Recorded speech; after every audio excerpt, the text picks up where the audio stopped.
Hey guys, welcome into part 2 of my locking mechanism video series.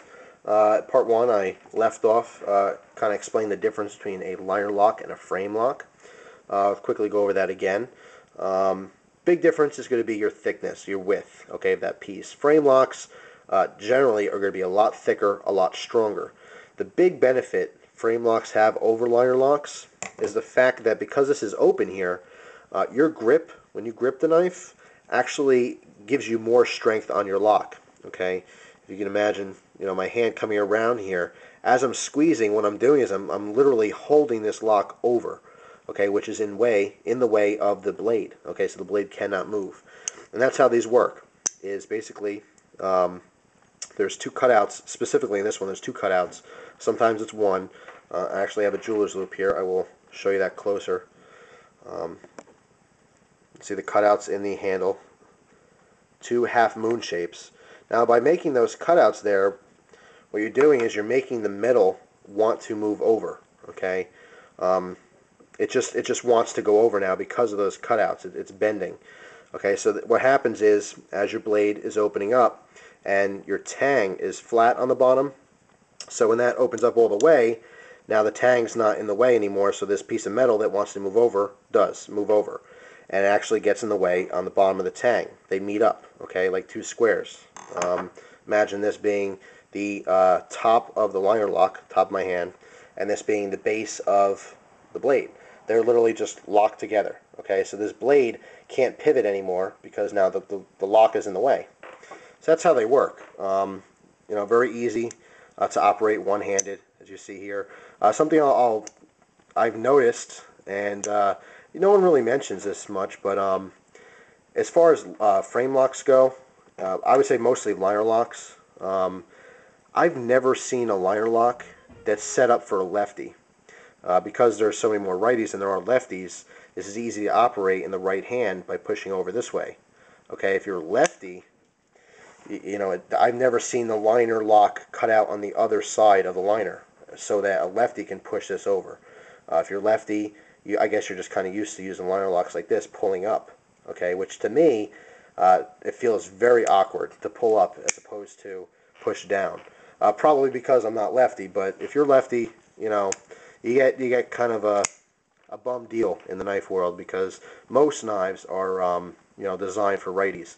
Of course, you do have ambidextrous knives like this with the double thumb studs, but generally speaking, knives are suited more for righties. Actually, since I'm talking about it, if you go to knifeforums.com, there's actually a section specifically for left-handed knife users where you can talk about knives that are, I guess, more comfortable for you being a lefty. But anyway, as far as frame locks are concerned, there are a few exceptions, like the Chris Reeve Sebenza. These Sebenzas you can actually buy in the lefty version. You can buy it so that the thumb stud's only on the left side and the frame lock is on the reverse scale here. So it's specifically catered to a lefty user. But that's one exception. Generally speaking, knives are meant for righties. It's just how it is. Alright, so here's the frame lock. I kind of skipped ahead and showed you the frame lock while talking about the liner lock.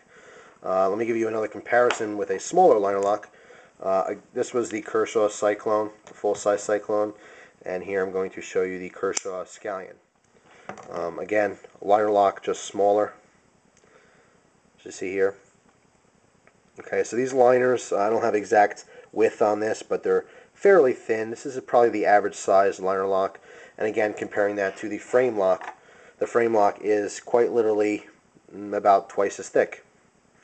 Okay, so you have not only more thickness, so it's more sturdy, it's heavier duty, but again, having that open frame like that, your grip helps facilitate the lock strength even more. So I definitely prefer frame locks. I do have to say though, any major brand, these being this Kershaw, this is a Benchmade, again another Kershaw, any major brand, I've never really had problems with liner locks. A lot of people don't feel safe with liner locks. I'd say on some cheap no-name knife, definitely. They're definitely dangerous and they're unsafe and they will fail on you. But for the most part, most major knife companies, they do it right, and a well-done liner lock will last you and it will not give you any problems. Again, having a lock for a emergency backup safety. Okay, I don't depend on my locks. I use all my knives, excuse me, as if they don't have locks, and I suggest you do the same thing. Even if you're, a bigger knife like this. This has, a very good liner lock. Okay, but when I'm using this knife, I pretend as if it's a slip joint. Okay, it does one of two things. One, it keeps me from abusing the knife and using it more than what it's meant for, and two, it makes me kind of pay attention to what I'm doing.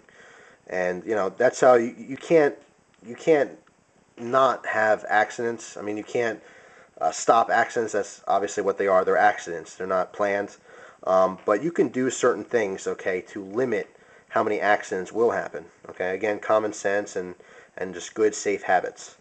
But anyway, that's the liner lock. That's how it works. Just gets in the way of the blade there to, unlock the knife. You're just moving it out of the way. Okay, so that blade can move freely. So we move these knives aside here. I guess I could skip frame lock since I pretty much explained it with the liner locks.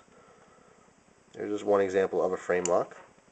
Now let me move over to the Benchmade access lock. The last four knives up here are specialty locks, so I'll get those at the end of the video here. Benchmade access lock.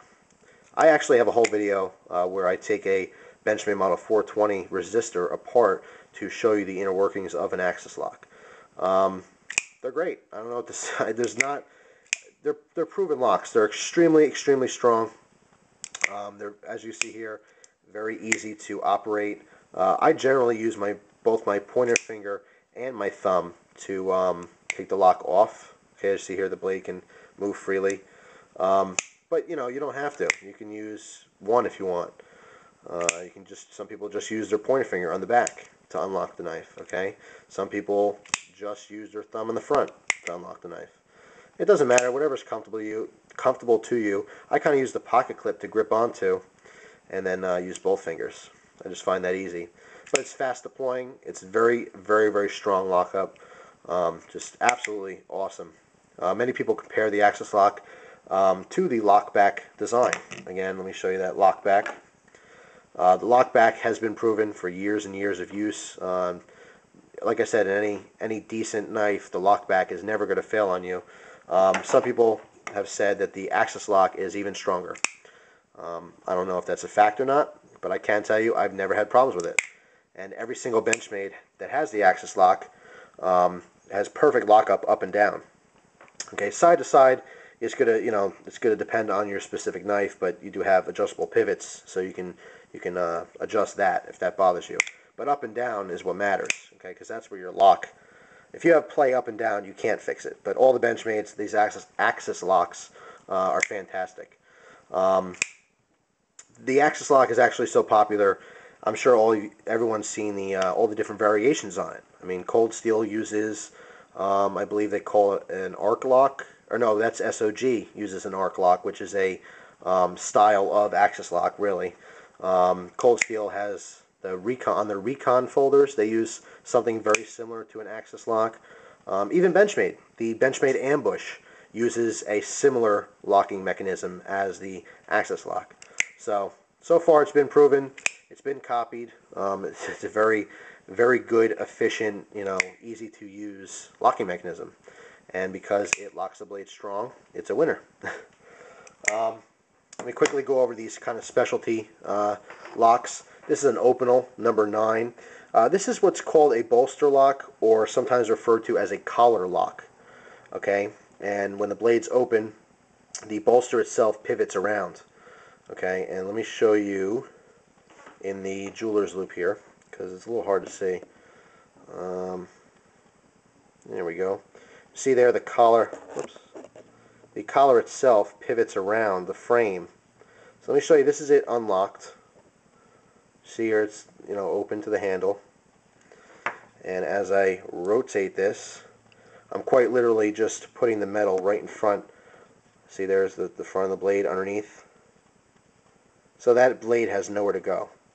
Okay, this whole collar has shifted, and now it's just totally locked in place. I'm actually going to stop this video right here, and I'm going to have to make a part 3. So, thank you for watching this video, and I'll see you part 3. Take care.